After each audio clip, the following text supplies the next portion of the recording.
தேமுதிக கட்சி திமுக சார்பா வந்து அந்த கூட்டணி சார்பா காங்கிரஸோட தலைவர் செல்வ பெருந்தகை வந்து கூட்டணிக்கு வரணும்னு நினைக்கிறாங்க. அஇஅதிமுக கூட கூட்டணியில் இருக்குன்னு சொல்லி அஇஅதிமுகவே அனௌன்ஸ்மெண்ட் பண்றாங்க. பட் தேமுதிக வந்து ஒரு நிலைப்பாடு எடுக்காம இப்போ வரைக்கும் தடுமாறுறாங்க. என்ன காரணம்? அதிமுக மேல் சபை எம்பியை வந்து இந்த வாட்டி கொடுத்துருந்தாங்கன்னா 100% வந்து அவங்க வந்து நாங்கள் இருக்கிறோம் கூட்டணியிலன்னு சொல்லியிருப்பாங்க. பட் அவங்க அதை கொடுக்கல. ஸோ அப்போ வந்து நிலைப்பாடுகள் வந்து ஒரு சேஞ்சஸ் வரும். யாராக இருந்தாலும் அஸ் எ ஹியூமன் பீயிங் வந்து கண்டிப்பாக ஒரு கோபம் வரும், ஒரு மனஸ்தாபம் வரும். யாராக இருந்தாலும் ஒரு அரசியல் செய்யணும்னா நிச்சயமாக மாநிலத்தில் உள்ள கட்சியும் நம்ம எதிர்த்து கேட்கணும், மத்தியில் இருக்கிற கட்சியும் நம்ம எதிர்த்து கேட்கணும். அப்போ தான் நம்ம அரசியல் பண்ண முடியும். ஸோ அதனால் நம்ம வந்து திமுகவில் வந்து அவங்க அகைன்ஸ்ட் பப்ளிக்கு நம்ம வந்து குரல் கொடுக்குறோம். அதே போல் அவங்க நல்லது செஞ்சாலும் அதுக்கு வாழ்த்துறோம். அது அரசியல் மாண்பு, அரசியல் நாகரிகம். இதை வந்து அந்நியார் வந்து தெளிவாக பண்ணுறாங்க.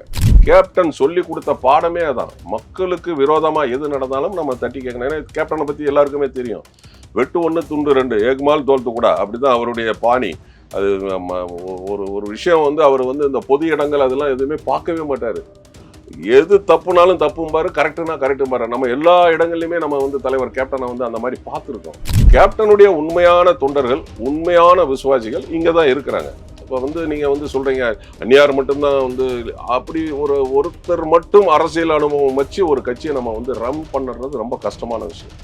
அரசியல் அனுபவம் உள்ளவங்க இருக்கிறாங்க. ஏங்க இப்போ எங்கள் கட்சி ஆரம்பித்து கிட்டத்தட்ட 20 வருஷம் ஆயிடுச்சு.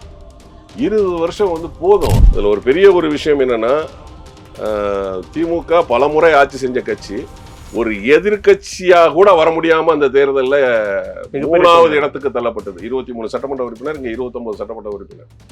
அவ்வளவு கட்சி ஆரம்பிச்சு 6 வருஷத்துல 2005 ஆரம்பிக்கிறாரு. 2011 6 வருஷத்துல வந்து திமுகவுக்கு தண்ணி காட்டிட்டார். விஜய் அவர்கள் தாவேகா இப்போதான் புதிதாக ஆரம்பிச்சிருக்காரு. 1.5 வருஷம் காலம் ஆகிறது. அந்நியர் அவர்களிடம் கேட்கும்பொழுது கூட அவர்கள் சொன்னது வந்து, விஜய் எங்கள் வீட்டு பிள்ளை, நாங்கள் கூட்டணி வைக்கணுமா அல்ல அவர் எங்களோட கூட்டணி வைப்பா, நீங்கள் அவர்கிட்ட தான் போய் கேட்கணும் அப்படிங்கிற ஒரு வார்த்தையை சொல்லுங்க. கண்டிப்பாக சார். 20 வருஷம் கட்சி சார். 20 கட்சி போய் நாங்கள் போய் வந்துட்டு விஜய்கிட்ட நாங்கள் கூட்டணி வரோன்னு சொல்ல முடியுமா? அவர் தாங்க வரணும் தேடி. நீ வந்து இப்போதான் 1 வருஷம் தான் ஆகுது. உனக்கு வயசு 1, எங்களுக்கு வயசு 20. எங்களுக்கு பக்குவம் இருக்குது, எங்களுக்கு அனுபவம் இருக்குது, எங்களுக்கு என்னன்னு தெரியும். வணக்கம். இன்று நம்மிடையே இணைந்திருப்பவர் தேமுதிக கட்சியின் செய்தி தொடர்பாளர் திரு மீசை ராஜேந்திரன் அவர்கள். சார் வணக்கம். வணக்கம் சார். தமிழியன் பல்ஸ் நேயர்களுக்கு அன்பான வணக்கம். நான் உங்கள் நடிகர் மீசை ராஜேந்திரன். வீரமணி சார், எப்படி இருக்கிறீங்க? நல்லா இருக்கேன் சார். நீங்கள் எப்படி இருக்கீங்க? நல்லா இருக்கேன் சார். சார், ஒரு தேமுதிக கட்சி திமுக சார்பா வந்து அந்த கூட்டணி சார்பா காங்கிரஸோட தலைவர் செல்வ பெருந்தகை வந்து கூட்டணிக்கு வரணும்னு நினைக்கிறாங்க. அஇஅதிமுக கூட கூட்டணியில் இருக்குன்னு சொல்லி அஇஅதிமுகவே அனௌன்ஸ்மெண்ட் பண்றாங்க. பட் தேமுதிக வந்து ஒரு நிலைப்பாடு எடுக்காம இப்போ வரைக்கும் தடுமாறுறாங்க. என்ன காரணம்? இல்லை, ஆக்சுவலி வந்து பார்த்தீங்கன்னா எல்லாமே வந்து தேர்தல் நெருங்கும் சமயத்தில் தான் எல்லா கட்சியுமே ஒரு முடிவு எடுப்பாங்க.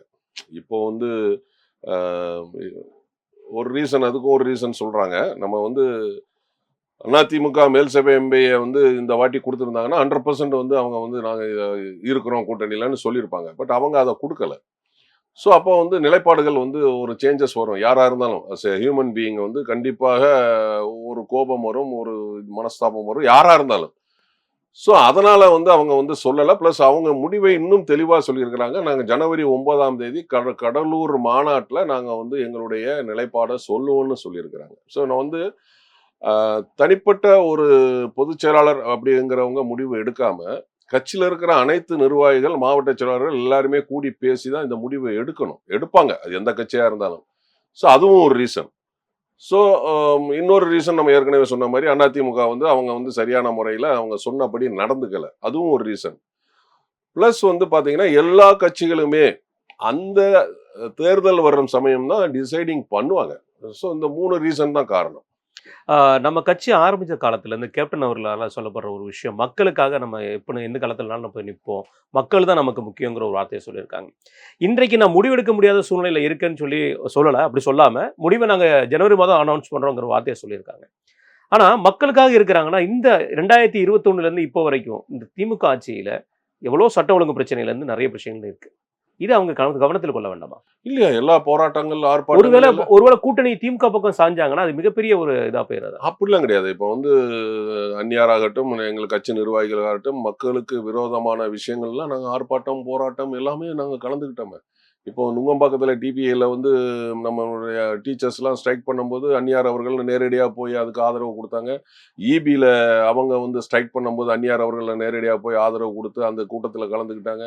இந்த பக்கம் நீங்கள் நம்ம காஞ்சிபுரம் பக்கத்தில் அவங்களுக்கு வந்துட்டு அந்த செல்ஃபோன் கம்பெனியில் போய் நேரடியாக போய் சாம்சங். கலந்துக்கிட்டா சாம்சங் செல்ஃபோன் அதில் போய் ஆதரவு தெரிவித்தாங்க. ஸோ இப்படி நம்ம அது மட்டும் இல்லாமல் எல்லா விஷயங்களுக்குமே வந்து எல்லா மாவட்டத்திலுமே வந்து போராட்டம் நடத்தணும். ஒவ்வொரு விஷயங்களுக்கும் வந்து போராட்டம் நடத்தணும். அதெல்லாம் வந்து நடந்துகிட்டு தான் இருக்கு. இப்போ வந்து ஒரு ஒரு அரசியல் கட்சி நீங்க வந்து ஒரு அரசியல் செய்யணும்னா, நிச்சயமாக மாநிலத்தில உள்ள கட்சியையும் நம்ம எதிர்த்து கேட்கணும். மத்தியில இருக்கிற கட்சியும் நம்ம எதிர்த்து கேட்கணும். அப்பதான் நம்ம அரசியல் பண்ண முடியும்.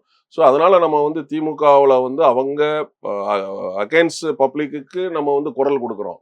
அதேபோல அவங்க நல்லது செஞ்சாலும் அதுக்கு வாழ்த்துறோம். அது அரசியல் மாண்பு, அரசியல் நாகரிகம். இத வந்து அந்நியார் வந்து தெளிவா பண்றாங்க. இதுல வந்து நம்ம வந்து ஐயையோ அவங்க வந்து நம்ம வந்து எதுக்கல, நம்ம வந்து கூட்டணி போயிடுச்சா அது தப்பாயிருமே அப்படிலாம் கிடையாது. மக்களுக்கு என்ன விரோதமா நடந்தாலும் அது தட்டி கேட்கறது வந்து தேமுதிக என்றைக்குமே தயங்காது. ஏன்னா எங்களுக்கு கேப்டன் சொல்லி கொடுத்த பாடமே அதான். மக்களுக்கு விரோதமா எது நடந்தாலும் நம்ம தட்டி கேட்கணும். ஏன்னா கேப்டனை பத்தி எல்லாருக்குமே தெரியும். வெட்டு 1 துண்டு 2 ஏகுமால் தோல் துக்குடா அப்படிதான் அவருடைய பாணி. அது ஒரு ஒரு விஷயம் வந்து அவர் வந்து இந்த பொது இடங்கள் அதெல்லாம் எதுவுமே பார்க்கவே மாட்டாரு. எது தப்புனாலும் தப்பும்பாரு, கரெக்ட்னா கரெக்ட்ம்பாரு. நம்ம எல்லா இடங்கள்லயுமே நம்ம வந்து தலைவர் கேப்டனை வந்து அந்த மாதிரி பார்த்துருக்கோம். ஸோ வந்து நம்ம வந்து திமுக வந்து மக்களுக்கு விரோதமா இருக்கு. இவங்களுக்கு நம்ம வந்து இவங்க கூட்டணியில போயிறோம். அதனால வந்து இவங்க வந்து குரல் கொடுக்கல அப்படிலாம் கிடையாது. எல்லா இடங்கள்லயுமே தேவையான இடத்துல குரல் கொடுக்குறாங்க. அதேபோல சில விஷயங்கள்ல வந்து பார்த்தீங்கன்னா, அரசியல் நாகரிகம் கருதி அதற்கும் வந்து அவங்க வந்து நம்ம பொதுச் செயலாளர் வந்து நன்றி தெரிவிச்சிருக்காங்க. ஏன்னா இப்ப திமுக செயற்குழு பொதுக்குழு பொதுக்குழு மதுரையில கூட்டத்துல. நடக்கும்போது கூட கேப்டனுக்கு வந்து இரங்கல் தீர்மானம் பண்ணாங்க. அதுக்கு வந்து அந்நியார் அவர்கள் அரசியல் நாகரிகம் கருதி அதுக்கு வந்து அவங்க நன்றி சொன்னாங்க. இதனால வந்து ஆஹா கூட்டணி மாறுதோ அப்படின்லாம் வந்து அது வந்து சில மீடியாக்கள் அப்படி பண்ணியிருக்காங்க. இவங்க வந்து திமுகவோட போயிடுவாங்க. சில மீடியாக்கள் இவங்க அண்ணா திமுகவில் தான் இருப்பாங்க. அவங்களுக்கு ஆதரவான சில மீடியாக்கள் அப்படி பேசுவாங்க. அது வந்து எதுவுமே இப்போ முடிவு எடுக்க மாட்டாங்க. எல்லாரோடையும் கலந்து பேசி ஜனவரி 9ஆம் தேதி ஒரு நல்ல முடிவா எடுப்பாங்க. தேமுதிகவோட கூட்டணி விஷயங்களை பத்தி பேசும்பொழுது, முன்றைய காலகட்டத்துல அது கட்சி ஆரம்பிச்ச காலகட்டங்கள்ல பண்ருட்டியார் மாரி மிகப்பெரிய ஆளுமைகள் அங்க இருந்தது.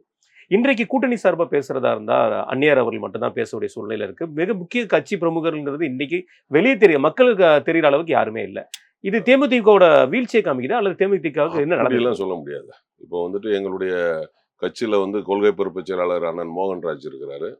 மோகன்ராஜ் அண்ணா வந்து எக்ஸ் எம்எல்ஏ வேற. அதே போல வந்துட்டு அவைத்தலைவர் டாக்டர் இளங்கோவன் இருக்காரு. ஸோ அவரும் வந்துட்டு நிறைய அரசியல் அனுபவம் உள்ளவர்.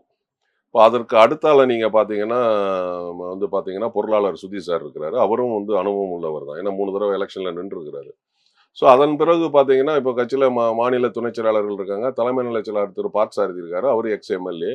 ஸோ நிறைய பேர் வந்து அனுபவம் உள்ளவங்க இருக்கிறாங்க. நீங்க சொல்ற மாரி அதிக அனுபவம் உள்ள பண்ருட்டி ராமச்சந்திரன் மாதிரி ஆளுங்கள் ஆரம்பத்துல வந்தாங்க. இப்ப கேப்டன் இருக்கும்போது நிறைய பேர் வந்தாங்க. கூப்பா கிருஷ்ணன் வந்தாரு, மஃபாய் மாஃபாய் வந்தாரு, ஆஸ்டின் அவர்கள் வந்தாங்க.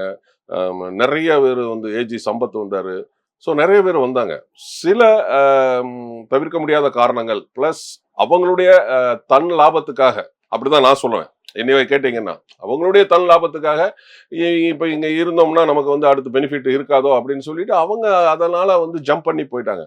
பட் கேப்டனுடைய உண்மையான தொண்டர்கள், உண்மையான விசுவாசிகள் இங்கதான் இருக்கிறாங்க. இப்ப வந்து நீங்க வந்து சொல்றீங்க அந்நியார் மட்டும்தான் வந்து அப்படி ஒருத்தர் மட்டும் அரசியல் அனுபவம் வச்சு ஒரு கட்சியை நம்ம வந்து ரன் பண்ணுறது ரொம்ப கஷ்டமான விஷயம். அரசியல் அனுபவம் உள்ளவங்க இருக்கிறாங்க. ஏங்க இப்ப எங்க கட்சி ஆரம்பிச்சு கிட்டத்தட்ட 20 வருஷம் ஆயிடுச்சு. 20 வருஷம் வந்து போதும். அனுபவம் வந்து எல்லாருக்குமே இப்ப நானே வந்துட்டு கேப்டனோட நான் மன்றத்துல 32 வருஷம் பயணம் பண்ணியிருக்கிறேன். கட்சியில 20 வருஷம் நம்ம பயணம் பண்ணியிருக்கிறேன். நான் 3 தடவை சட்டமன்ற தேர்தலில் நின்றுருக்கிறேன். ஸோ எங்களுக்கு இந்த இந்த பாடம் போதும். இந்த அனுபவம் போதும். இப்ப நாங்க புதுசா கட்சி ஆரம்பிச்சு 1 வருஷத்துல நாங்க சிஎம்னு நாங்க சொல்லலையே. 20 வருஷம் நாங்க எவ்வளவு பயணம் பண்ணியிருக்கிறோம், எவ்வளவு கஷ்டமா அந்த இதுல இருக்கோம். ஏன்னா ஒரு குடும்பத்தை நடத்துறது 5 பேர் இருக்கிற ஒரு குடும்பத்தை நடத்துறதே கஷ்டமான சூழல். அப்படி இருக்கும்போது இவ்வளவு பேரை கட்டி காத்து அரவணைச்சு நம்ம ஒரு கட்சியை கொண்டு போறாங்க. அதுவும் ஒரு லேடி வந்து பண்றாங்க அப்படின்னா அது மிகப்பெரிய ஒரு விஷயம். இன்னைக்கு வந்து நம்மளுடைய அரசியல்ல தமிழ்நாட்டு அரசியல்ல வந்து பாத்தீங்கன்னா பெண் தலைவர் அப்படின்னு பாத்தீங்கன்னா என்னைய பொறுத்த வரைக்கும் கேட்டீங்கன்னா அந்நியாரை தான் நான் சொல்லுவேன். இப்ப இருக்கிறாங்க, அவங்கெல்லாம் தலைவரா இல்ல. தமிழிசை அக்கா இருக்கிறாங்க, இந்த பக்கம் வானதி கனிமொழி அக்கா இருக்காங்க. சீனிவாசன் இருக்கிறாங்க. அவங்கெல்லாம் ஒரு கட்சிக்கு தலைவரா கிடையாது. பட் இப்போ தமிழ்நாட்டுல ஒரு பெண் தலைவர் அப்படின்னு பாத்தீங்கன்னா அது தேசிய முற்போக்கு திராவிட கழகத்துடைய பொதுச் செயலாளர் எங்களுடைய அந்நியார் அவர்கள் தான். ஸோ வந்து அவங்க வந்து எப்படி கேப்டன் எங்களை வந்து வழிநடத்தி கொண்டு போனாரோ அதே மாதிரி அவங்க வழிநடத்தி கொண்டு போறாங்க. நிறைய கூட்டம் போடுறாங்க, டெய்லி ஆபீஸுக்கு வந்துடுறாங்க. இப்ப வந்து பாத்தீங்கன்னா எங்களுடைய அடுத்த கட்ட விஷயங்கள் 26 தேர்தல், அதுக்கான பணிகள் வந்து இப்போ டெய்லி வந்து ஆபீஸுக்கு வந்து 5 மண்டலமா பிரிச்சு அதுல எல்லாத்தையும் வர வச்சு கூட்டம் போட்டு பூத் லெவல் வரைக்கும் உள்ளவங்களை வர வச்சு பேசி அதெல்லாம் பண்ணிக்கிட்டு இருக்கிறோம். ஸோ வந்து பாத்தீங்கன்னா 20 வருஷம் அனுபவம் இருக்கு. யாருக்குமே அனுபவம் இல்லைன்னு நம்ம சொல்ல முடியாது. 20 ஒரு தொழிலை நம்ம கத்துக்கணும்னா கூடி போனோம்னா 1 மாசம், இல்ல இன்னும் கூடி போனோம்னா 2 மாசம், இல்ல இன்னும் கூடி போனோம்னா 6 மாசம், இல்ல அதிகமான 1 வருஷத்துல எந்த தொழிலை வேணாலும் நம்ம கத்துக்கலாம். அப்ப நாங்க 20 வருஷம் இங்க உட்கார்ந்துகிட்டு இருக்கிறோம். அப்ப எல்லாருக்குமே அரசியல் தெரியும். அரசியல் வந்து அந்நியார் மட்டும்தானே அப்படிலாம் வந்து சொல்ல முடியாது. தேசிய முற்போக்குல திராவிட கழகத்தில் இருக்கிற அத்தனை பேருக்குமே அரசியல் தெரியும். தெரிஞ்சுதான் நாங்க உட்கார்ந்துட்டு இருக்கிறோம். அந்த அரசியல் படுத்தினதுல கூட்டணி சார்பா இது வரைக்கும் பாத்தீங்கன்னா நம்ம அஇஅதிமுக கூட கூட்டணி வச்சிருக்கோம். அதுக்கப்புறம் மக்கள் நல கூட்டணின்னு சொல்லி ஒரு கூட்டணி அமைச்சிருந்தோம். அந்த மக்கள் நல கூட்டணி மிகப்பெரிய ஒரு தோல்வி கூட்டணிங்கிறது எல்லாருமே தெரிஞ்ச ஒரு விஷயம். ஆனா அஇஅதிமுக கூட கூட்டணி வைக்கும் பொழுது 2011 ஒரு எதிர்க்கட்சி தலைவரா வரக்கூடிய அளவுக்கு ஒரு செல்வாக்கு பெற்ற வந்து தேமுதிகவில் பலம் முடிஞ்சிச்சு. அதுக்கப்புறம் நாடாளுமன்ற தேர்தலையும் இப்ப ரீசெண்டா நடந்த நாடாளுமன்ற தேர்தலில் கூட விருதுநகர்ல வந்து வெற்றி நுனி இலையில வந்து தான் ஜெயிச்சது அறிவிச்சிட்டாங்க. ஆமா, அதுதான் நம்ம தவற விட்டுருக்கோம். அப்படி இருக்கும்போது அஇஅதிமுக கூட நம்மளுடைய ஜெல் வந்து நல்லா இருக்கிற மாதிரி தெரியல. அப்படி இருக்கிறதுல ஏன் திமுக கூட கூட்டணி பத்தின பேச்சுவார்த்தைகளை ஏன் பரப்பி விட வேண்டிய சொல்ல வருது? இல்ல அது ஆக்சுவலா வந்து பாத்தீங்கன்னா பரப்பி விடல. இப்ப நீங்க தொண்டர்கள் ஒரு குழப்பம் வரலாம். இல்ல நீங்க சொல்ற விஷயங்கள் நான் சொல்றேன். என்னைய பொறுத்த வரைக்கும் கேட்டீங்கன்னா என்னுடைய தனிப்பட்ட கருத்தை நான் அதை பதிய வைக்கிறேன். நான் சொல்றேன், நம்ம வந்து திமுக அதிமுகவுக்கு மாற்றாக தான் நம்ம வந்தோம். கேப்டன் அவர்கள் அதை சொல்லிதான் வந்து முதல் அரசியல்ல முதல் எலெக்ஷன்லயே அப்படித்தான் வந்தோம். தெய்வத்தோடும் மக்களோடும் தான் கூட்டணின்னு சொல்லிதான் தலைவர் கேப்டன் அவர்கள் வந்தார். என்னுடைய தனிப்பட்ட கருத்தை நான் பதிய வைக்கிறேன். நம்ம எங்க மிஸ் பண்ணோம் அப்படின்னா 2 இடத்துல நாங்க மிஸ் பண்ணோம். என்னுடைய தனிப்பட்ட கருத்து, அதிமுகவோட கூட்டணி போயிருக்க கூடாது. 2011 கூட்டணி போயிருக்க கூடாது. சரி, கூட்டணி போயிட்டோம். அப்ப என்ன பண்ணணும், 4 வருஷம் அவங்களோட நம்ம டிராவல் பண்ணிட்டு 5வது வருஷம் நம்ம அதுல இருந்து வித்ட்ரா பண்ணி வெளியே வந்திருக்கணும். நீ மக்கள் விரோத ஆட்சி நடத்துறீங்க, உங்களோட நாங்க கூட்டணியில தொடர விரும்பல அப்படின்னு சொல்லிட்டு வந்திருக்கணும். அதையும் நம்ம மிஸ் பண்ணிட்டோம். பட் கூட்டணி போகாம இருந்திருந்தால் நிச்சயமாக 2011 ஒரு கணிசமான ஒரு சீட்டு வாங்கியிருக்கோம் தேமுதிக. 2016லயோ 2021லயோ ஆளுங்கட்சியா வந்திருக்கும். என்னுடைய தனிப்பட்ட கருத்து இது. அப்போ நம்ம வந்து கூட்டணி போனது சில நிர்பந்தங்கள், சில பிரச்சனைகள், அது உங்களுக்கே தெரியும். என்ன பண்ணுவாங்க, மற்ற கட்சிக்காரங்க எப்படி பிரஷர் கொடுப்பாங்க, இல்ல அந்த ஆளுங்கட்சியை சார்ந்தவங்க எப்படி வந்து கூட்டணியில இவங்களை கொண்டு வரணும்னு வந்து சில முயற்சிகள்லாம் பண்ணுவாங்க. அதுல வந்து பாத்தீங்கன்னா திரு பண்ருட்டியார் அவர்கள் அந்த சைடு இருந்தார். பண்ருட்டியார் என்னதான் நம்மளுடைய கட்சியில இருந்தாலும் அவர் அதிமுகவுக்கு ஃபேவரா தான் பேசுவாங்க.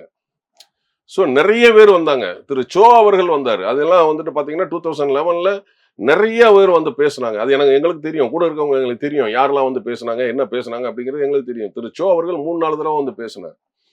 ஸோ வந்து பாத்தீங்கன்னா அப்போ வந்து சரி, நம்ம கட்சியிலும் உள்ளவங்க நம்ம திமுக டார்கெட் பண்ணணும் அப்படின்னா நம்ம அதிமுகவோட கூட்டணி போகணும் அப்படின்னு எல்லாருமே நிர்வாகிகளும் வந்து நம்ம வந்து ப்ரெஷரைஸ் கொடுத்தோம். கேப்டனுக்கு அதுல விருப்பம் கிடையாது தான். மாநாட்டில் கூட சொல்லி, ஆமா, விருப்பம் கிடையாது. நீங்க வந்து பாத்தீங்கன்னா அந்த தேர்தல்ல அம்மையார் அவர்கள் கூட்டணி பேசிக்கிட்டு இருக்கும் போதே வேட்பாளரை அறிவிச்சுட்டு சுற்றுப்பயணத்துக்கு ரெடி ஆயிட்டாங்க. ஸோ அந்த சமயம் பாத்தீங்கன்னா மற்ற கட்சி தலைவர் எல்லாருமே வந்து நம்மளுடைய கட்சி ஆபீஸுக்கு வந்தாங்க. நம்ம அப்போ தலைவர் கேப்டன் அவர்கள் ஒரு தீர்க்கமான முடிவு எடுத்து 3வது ஒரு அணியை அமைச்சிருந்தால் அன்னைக்கு நிச்சயமாக ஒரு கணிசமான ஒரு சீட்டு வந்திருக்கும். அது வந்து தலைவர் வந்து எப்பவுமே என்னன்னா சொல்ல காப்பாற்றக்கூடியவர். ஏன்னா நாங்க பார்த்துருக்கிறோம். இப்ப நம்ம வாக்கு கொடுத்துட்டோம்ப்பா, அதிமுக கூட்டணி போவோம்னு சொல்லிட்டோம், எது நடந்தாலும் நம்ம போவோம், ஏன்னா நிறைய பேர் வந்து பேசுறாங்க அப்படின்னு சொல்லிட்டு நீங்க பார்த்துருப்பீங்க. அம்மையார் வீட்டுல போய் கேப்டன் அவர்கள் சீட்ல இப்படி வந்து உட்கார்ந்துருக்க மாட்டாரு, சீட்டு நுனியில தான் உட்கார்ந்துருப்பாரு. அவருக்கு அதை பிடித்தமே கிடையாது. ஸோ சில சந்தர்ப்ப சூழ்நிலைகள் அதை வந்து அந்த கூட்டணியில வந்து கொண்டு போச்சு. அப்போ அந்த கூட்டணி முடிஞ்சு வந்து ஜெயிக்கிறாங்க. அதுல ஒரு பெரிய ஒரு விஷயம் என்னன்னா திமுக பலமுறை ஆட்சி செஞ்ச கட்சி ஒரு எதிர்கட்சியா கூட வர முடியாம அந்த தேர்தலில் 3வது இடத்துக்கு தள்ளப்பட்டது. 23 சட்டமன்ற உறுப்பினர், இங்க 29 சட்டமன்ற உறுப்பினர். அவ்வளவு கட்சி ஆரம்பிச்சு 6 வருஷத்துல 2005 ஆரம்பிக்கிறாரு, 2011 6 வருஷத்துல வந்து திமுகவுக்கு தண்ணி காட்டிட்டார். எதிர்கட்சி தலைவராக கூட அந்த சேர்ல உட்கார முடியல அவங்களால. சோ அவங்க அந்த சந்தர்ப்பத்தில், அந்த சூழ்நிலையில் 100வது நாள் வரும்போது, வெற்றி விழா வரும்போது எல்லாருமே வந்து கூட்டணியை சார்ந்த தலைவர்கள் எல்லாருமே வந்து நல்லா ஆட்சி நடக்கு அப்படின்னு சொல்லி நீங்க வந்து பேட்டி கொடுங்கன்னு சொல்லி எல்லார்ட்டையுமே வந்து அவங்க வந்து அதிமுக இருந்து பேசினாங்க. பட் எங்க தலைவர் மட்டும் என்ன சொன்னார்னா, அது எப்படி 100 நாள்ல நம்ம வந்து சொல்ல முடியும்? ஒரு குழந்தை பிறந்தா அது பிறந்து, அது தவழ்ந்து, அது எழுந்து, நடந்து, ஓடுனதுக்கு அப்புறம் தான் நம்ம அந்த குழந்தைய பத்தி சொல்ல முடியும், பேச முடியும். இப்ப நான் 100வது நாள்ல இவங்க சிறப்பா செய்யறாங்க, எப்படி செய்யறாங்கன்னு நாம வந்து சொல்ல முடியுமான்னு சொல்லிட்டு அங்க ஒரு கருத்து வேறுபாடு ஆரம்பிச்சது. அதன் பிறகு நீங்க வந்து சட்டமன்றத்துல பார்த்திருப்பீங்க. அதுக்கு பிறகு ஒரு 4-5 மாசம் 6 மாசம் கழிச்சு, ஐ திங்க் சங்கரங்கோயில் எடுத்து பிப்ரவரி 1ஆம் தேதி 2017, ஐ திங்க் 16 or 17, அம்மையார் இறக்குறதுக்கு கொஞ்ச நாளைக்கு முன்னாடி, அம்மையார் டிசம்பர் வந்து 5ஆம் தேதி ஏதோ மறைகிறாங்க. இது வந்து அந்த பிப்ரவரி 1ஆம் தேதி, ஒரு 8 மாசம் 9 மாசத்துக்கு முன்னாடி. அப்போ வந்து நம்ம கேப்டன் அவர்கள், நீங்க சட்டமன்றத்துல பார்த்திருப்பீங்க, அந்த அம்மையார முன்னாடி எல்லாருமே எப்படி இருப்பாங்க அப்படிங்கிறது நமக்கு தெரியும். அது 2012 நடந்தது. 2012 பிப்ரவரி 1ஆம் தேதி. அப்போ நம்ம எல்லாருக்குமே வந்து அம்மையார் முன்னாடி எப்படி நிக்கணும், எப்படி வணக்கம் போடணும், எவ்வளவு குனியணும்னு கிளாஸ் எல்லாம் எடுப்பாங்க. அதெல்லாம் நம்ம கேள்விப்பட்டிருக்கோம். அந்த அம்மையாரை சட்டமன்றத்துல நாக்க துருத்தி கையை நீட்டி கேள்வி கேட்டது வேற எந்த தலைவரும் இருக்க மாட்டாங்க, எந்த ஆண்மகனும் இருக்க மாட்டாங்க. அப்ப கூட குரல் கொடுத்தது, பால் விலையும் நீங்க வந்து கரண்ட் பணத்தையும் ஏத்திட்டு நீங்க வந்துட்டு சங்கரங்கோயில நின்னுங்க அப்படி இப்படின்னு தான் தலைவர் எல்லாம் பேசினார். மக்களுக்காக தான் பேசினார். அப்போதான் இவங்க நாங்க தைரியம் இருந்தா, திராணி இருந்தா நீங்க நின்று பாருங்க அப்படி இப்படிலாம் அந்த அம்மா வந்து பேசினாங்க. அப்பவும் சங்கரங்கோயில நின்னா சங்கரங்கோயில கணிசமான ஒரு வாக்கு வாங்கணும். புரியுதுங்களா? ஸோ வந்து கூட்டணி வந்து முடிவு எடுக்கிறதும் கூட்டணியை விட்டு வெளியே வர்றதும் நம்ம கையில கிடையாது. சில சந்தர்ப்பங்கள், சில சூழ்நிலைகள் அந்த மாதிரி காரணங்கள்ல இருக்கும். அதாவது இப்போல்லாம் கட்சி ஆரம்பிச்சு நான் அடுத்த சிஎம்லாம் சொல்லிட்டு இருக்காங்க. பட் கேப்டன் அப்படி கிடையாது. பிஃபோர் மன்றமா, அதாவது 1978 இண்டஸ்ட்ரிக்கு வந்தாரு. 79 இனிக்கி மேலம்னு படம் ஒன்று நடிச்சாரு. அதன் பிறகு வந்து பாத்தீங்கன்னா 1980 மன்றத்தை ஆரம்பிச்சார். கட்சி, அதாவது சினிமாவுக்கு வந்து 2வது வருஷமே மன்றத்தை ஆரம்பிச்சார். விஜயகாந்த் ரசிக மன்றம்னு 80 ஆரம்பிச்சார். 82, 83, 84 அப்போ கூட அவர் வந்து எல்லாருமே அகில இந்தியன்னு போடுவாங்க. பட் இவர் தமிழ்நாடு விஜயகாந்த் ரசிக மன்றம் தான் ஆரம்பிச்சாரு. ஏன்னா இது வரைக்கும் அதர் லாங்குவேஜ்ல நடிக்காத ஒரே ஹீரோ யாருன்னு கேட்டீங்கன்னா அது வந்து கேப்டன் தான். மற்ற எல்லா ஹீரோவும் பாத்தீங்கன்னா எல்லா லாங்குவேஜ்ல நடிச்சிருப்பாங்க. தமிழை தவிர வேற எந்த மொழியிலும் நடிக்காத ஒரே தலைவர், ஒரே நடிகர் யாருன்னு கேட்டீங்கன்னா அது வந்து கேப்டன் தான். ஸோ அவர் அந்த 80க்கு பிறகுமே ரசிகர் மன்றம் மூலமாக நிறைய விஷயங்கள் அவர் வந்து மக்களுக்கு பண்ணாரு. அப்ப கூட அவர் அரசியலுக்கு வரணும்னுலாம் நினைக்கல. 82க்கு பிறகுதான் அவர் வந்து சினிமாவில் ஒரு ஹையர் இடத்துக்கு வர்றாரு. சட்டம் ஒரு இருட்டாரி படத்துக்கு பிறகுதான் அவர் வர்றாரு. அதுக்கப்புறம் வந்துட்டு பாத்தீங்கன்னா 84 வந்து வைதேகி காத்திருந்தால், 84 18 படம் நடிச்சாரு, 85 வந்து 17 படம் நடிச்சாரு. வருஷத்துக்கு 18 படம் நடிக்கிறதுலாம் சாதாரண விஷயம் கிடையாது. ஸோ அதன் பிறகு வந்து பாத்தீங்கன்னா நம்ம மன்றத்து மூலமாக நிறைய விஷயங்கள்லாம் வந்து மக்களுக்கு உதவிகள் பண்ணாங்க. ஸோ மன்றத்தில் உள்ளவங்க, நீங்க வந்து நம்ம ஏற்கனவே நம்ம பேசுன மாதிரி மன்றத்தில் உள்ளவங்களுக்கு ஒரு சரியான மரியாதை கிடையாது, ஒரு ரெஸ்பெக்ட் கிடையாது. அப்போ எல்லாருமே கேட்குறோம், கேப்டன் கட்சி வேணும். முதல்ல மன்றத்தை கொடியை அறிமுகப்படுத்தணும்னு வந்து பாத்தீங்கன்னா 2000 பிப்ரவரி 12ஆம் தேதி வந்துட்டு சாதாரணமா ஒன்றும் அறிவிக்கல. அவரு கள்ளக்குறிச்சியில 1 லட்சம் பேரை கூட்டி அந்த மன்றத்து கொடியை அறிமுகப்படுத்தினார். அதே போல 2005 செப்டம்பர் 14ஆம் தேதி எனக்கு தெரிஞ்சு 25 லட்சத்துக்கு மேல உள்ள தொண்டர்களை கூட்டி 2 நாள் மாநாடு நடத்தினாரு. அந்த 2 நாளுமே காலையில இருந்து சாயந்தரம் வரைக்கும் அவர் இருப்பாரு. மத்த புதுசா கட்சி ஆரம்பிக்கிற தலைவர்கள் மாதிரி வந்து 45 நிமிஷத்துல போகல. 2 நாள் அந்த மாநாட்டுக்கு காலையில இருந்து சாயந்தரம் வரைக்கும் இருந்தாரு. அதன் பின்னணியில என்ன நடந்ததுன்னா ஃபுல் நைட்டு முழிப்பு இருந்தாரு. ஏன்னா எல்லா இடங்களையும் வர்றவங்களை வந்து போலீஸ் வந்து மறிச்சிட்டாங்க. 4 இடத்துலையும் பிளாக் பண்ணிட்டாங்க. 4 இடத்துக்கும் இவர் நேரடியா போய், நீ வண்டியை பிளாக் பண்ணு, ஆளை ஏன் பிளாக் பண்ற, ஆளை விடு, அப்படின்னு தமிழ்நாட்டுல அப்போ 32 மாவட்டம் ஐ திங்க் இப்போ 38 மாவட்டம். அந்த 32 மாவட்டத்திலும் இருந்து வர்றவங்களுக்கு தண்ணி முதல் கொண்டு சாப்பாடு முதல் கொண்டு எல்லா இடத்திலையும் பிரிச்சு விட்டு 2 நாளும் 3 நேரம் சாப்பாடு. இங்க மத்தவங்க பண்ண மாதிரி தண்ணி கூட கிடைக்கல. நம்ம நிறைய பார்த்துருக்கிறோம். இப்ப புதுசா வந்திருக்க நடிகர்கள் எல்லாம் கட்சி ஆரம்பிக்கும் போது தண்ணி இல்லாம தடுமாறிட்டு கிடந்தது நம்ம பார்த்துருக்கிறோம். அங்க தண்ணி முதல் கொண்டு சாப்பாடு முதல் கொண்டு எல்லாமே பக்காவா ஆர்கனைஸ் பண்ணி, அதுதான் கேப்டன், அதுதான் அட்மினிஸ்ட்ரேஷன். நீங்க ஒரு தலைவரா இருந்து ஒரு நடிகரா இருந்தா மட்டும் போதாது, கீழே இறங்கி வேலை செய்யணும். அதே மாதிரி சார், இறுதியா அந்த கூட்டணி சம்பந்தப்பட்ட ஒரு கேள்வி என்னன்னா, விஜய் அவர்கள் தாவேகா இப்பதான் புதிதாக ஆரம்பிச்சிருக்காரு, 1.5 வருஷ காலம் ஆகிறது. அந்நியர் அவர்களிடம் கேட்கும்பொழுது கூட அவர்கள் சொன்னது வந்து, விஜய் எங்க வீட்டு பிள்ளை, நாங்க கூட்டணி வைக்கணுமா அல்ல அவர் எங்க கூட கூட்டணி வைப்பா, நீங்க அவர்கிட்ட தான் போய் கேட்கணும் அப்படிங்கிற ஒரு வார்த்தையை சொல்லியிருந்தாரு. கண்டிப்பா அது அனுபவ ரீதியா அது அவங்க அந்த கட்சியை பாக்குறாங்களா அல்லது என்ன உரிமையா அந்த பதில சொல்றாங்க? உரிமையாவும் இருக்கு, அனுபவ ரீதியாவும் இருக்கு. அதாவது கொஞ்சம் யோசனை பண்ணுங்க சார். நீங்க சார் 20 வருஷம் கட்சி சார், 20 கட்சி போய் நாங்க போய் வந்துட்டு விஜய்கிட்ட நாங்க கூட்டணி வரேன்னு சொல்ல முடியுமா? அவர் தாங்க வரணும் தேடி. நீ வந்து இப்பதான் 1 வருஷம் தான் ஆகுது, உனக்கு வயசு 1, எங்களுக்கு வயசு 20, எங்களுக்கு பக்குவம் இருக்கு, எங்களுக்கு அனுபவம் இருக்கு, எங்களுக்கு என்னன்னு தெரியும். உங்களுக்கு ஒண்ணுமே தெரியும். நீங்க திமுக அண்ணா திமுகவை தவிர்த்து தமிழ்நாடு முழுதும் பூத்துல ஆள் இருக்குன்னா அது கட்சி எந்த கட்சின்னா தேமுதிக தான். உங்க கட்சியில 16 மாவட்டத்துக்கு மேல இன்னும் பூத்தையே ஆளு போடலன்னு வேற சொல்லிக்கிறாங்க. எங்களுக்கு வந்த தகவல் படி நாங்க 38 மாவட்டத்திலயும் நமக்கு பூத்துக்கு ஆள் இருக்கு, வேலை செய்யறதுக்கு ஆள் இருக்கு.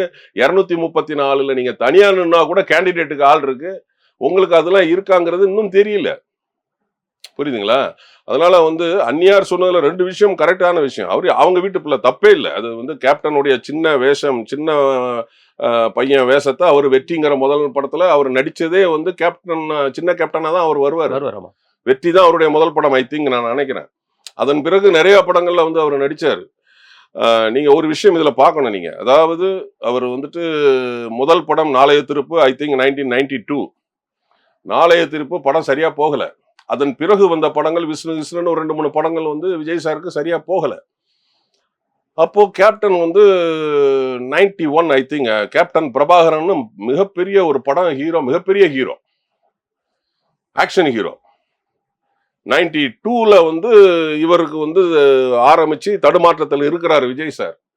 நிறைய ஹீரோட்ட போய் நீங்க வந்து என் பையன் கூட நடிக்கணும்னு எஸ்ஐசி சார் கேட்கிறாரு, டேட் கேட்கிறாரு. எந்த ஹீரோவுமே கொடுக்கல. அந்த எந்த ஹீரோலாம் யாருன்னு எங்களுக்கும் தெரியும், எந்தெந்த ஹீரோ பின்னாடி எல்லாம் போனாங்க, என்ன பண்ணினாங்க அப்படிங்கறதெல்லாம் தெரியும். அப்போ சோபா மேடம் வந்து எஸ்ஐசி சார்கிட்ட காலையில டிஃபன் சாப்பிடும்போது, ஏங்க நீங்க எல்லாத்தையும் போய் கேட்குறீங்க, தம்பி விஜய்கிட்ட போய் கேட்கலாம்ல அப்படின்னு சொல்லி அம்மா கேட்குறாங்க. அப்போ இவர் வந்து அப்போ செல்போன்லாம் கிடையாது, லேண்ட்லைன் ஃபோன்ல வந்து பேசுறாங்க. அப்போ இவர் வந்து ஷூட்டிங் ஸ்பாட்ல இருக்காரு. வீட்டுக்கு ஃபோன் பண்ணா அவர் ஷூட்டிங்ல ஏவிஎம்ல இருக்காரு. அப்போ ஏவிஎம்க்கு ஃபோன் பண்ணி பேசுறாப்புல. அப்போ தலைவர்கிட்ட பேசுறாங்க. அப்போ விஜய் நீங்க எங்க இருக்கிறீங்கன்னு சார் கேட்குறாரு. எஸ்எஸ்சி சார் கேட்கும்போது நான் வந்து ஷூட்டில் இருக்கேன், ஏவிஎம்ல இருக்கிறேன் அப்படின்னா, நான் உங்களை வந்து பார்க்க வரணும் அப்படின்னா, டைரக்டர் சார் நீங்கள் என்னை பார்க்க வரக்கூடாது, அது மரியாதை கிடையாது, நான் உங்களை வந்து பார்க்க வரணும் சார் சொல்லிட்டு அங்கேருந்து அடுத்த 20 மினிட்ஸ்ல இங்கே வந்துட்டார். அவரோட வீட்டுக்கே வந்துட்டார். 20 நிமிஷத்துல வந்துட்டார். எந்த ஹீரோ சார் போவாங்க? பட் அதுக்கும் ஒரு காரணம் இருக்கு. ஏன்னா அவர் கேப்டனை வந்து கிட்டத்தட்ட 19 படம் இயக்கி இருக்கார். பிளஸ் கேப்டனுக்கு ஒரு வாழ்க்கையும் கொடுத்தவர் அவர் தான். சோ அது ஒரு காரணம். புரட்சி கலைஞன் பேரே அவர் தான். புரட்சி கலைஞன் பேர் வச்சது கலைப்புலி தானு சார் தான் பேர் வச்சாரு. அப்போ 20 மினிட்ஸ்ல அவர் வந்துட்டாரு. அப்போ சொல்றாரு, விஜய் எனக்கு வந்து ரொம்ப கடன் இருக்கு, நீங்க ஒரு படம் நடிச்சு கொடுக்கணும், என் டேட்டு சொல்லுங்க. சார் டைரக்டர் சார் நீங்க என்ன டேட்டு கேட்குறீங்களோ நான் கொடுக்குறேன், மற்ற படத்தில் நான் ஒதுக்கி வச்சிடறேன், உங்களுக்கு நான் டேட் கொடுக்குறேன் சார். இதை வந்து திரு விஜய் அவர்களே என்கிட்ட நேரடியாக சொன்னாரு. இதே அடையார் ஆபீஸ்ல இங்க இருந்து ஒரு 3 தெரு தள்ளி இருக்கு அவர் ஆபீஸ். அதே ஆபீஸ்ல வச்சு என்கிட்ட திரு விஜய் சார் நேரடியாக சொன்னார். எப்போ அப்படின்னா கேப்டன் டிவி ஆரம்பிக்கும் போது திரு கேப்டன் அவர்கள் என்கிட்ட தான் எல்லா நடிகர்கிட்டையும் போய் பைட்ஸ் எடுன்னு சொன்னார். டிவி ஆரம்பிக்கிறேன், நீ போய் பைட்ஸ் எடுத்துட்டு வான்னு. அப்போ நான் விஜய் சாரை அந்த அடையாறில் உள்ள அவருடைய ஆஃபீஸ்க்கு வந்து நான் பைட்ஸ் எடுத்தேன். வாழ்த்து வாங்குறதுக்காக வரும்போது இதை விஜய் சார் என்கிட்ட நேரடியாக சொன்னார். நாங்கள் ரொம்ப கஷ்டத்தில் இருந்தோம், கடனில் இருந்தோம், 45 லட்ச ரூபா ஏதோ சொன்னார் கடன் அமௌண்ட்டு. நாங்கள் வந்து ஒரு படம் எடுக்கணும், இல்லைன்னா சென்னையில் இருக்கிற வீடை விற்கணும், இது 2 தான் எங்களுக்கு. அப்போ வந்து கேப்டன் அவர்கள் எங்களுக்கு வந்து எந்த ஒரு பைசாவும் வாங்காம, முன்பணமும் வாங்காம அந்த படத்தை நடிச்சு கொடுத்தாரு செந்தூர பாண்டி. புரியுதுங்களா? இன்னைக்கு பட்டி தொட்டிலாம் வந்து விஜய் சார் ரீச் ஆனதுக்கு காரணம் வந்து கேப்டன் தான். அப்போ வந்து அதுக்கு முன்னாடி கேப்டன் பிரபாகரன் ஆக்ஷன் ஹீரோ பயங்கரமா ஓடிக்கிட்டு இருக்கு. இவரு இந்த படத்துல சும்மா உட்கார்ந்துட்டு இருப்பாரு, விஜய் சார் ஃபைட் பண்ணியிருப்பாரு. ஆமா. அந்த பிளேஸ வந்து ஒரு ஹீரோ கொடுக்குறாரு. எந்த ஹீரோவும் கொடுக்க மாட்டாங்க. எந்த ஹீரோவும் கொடுக்க மாட்டாங்க.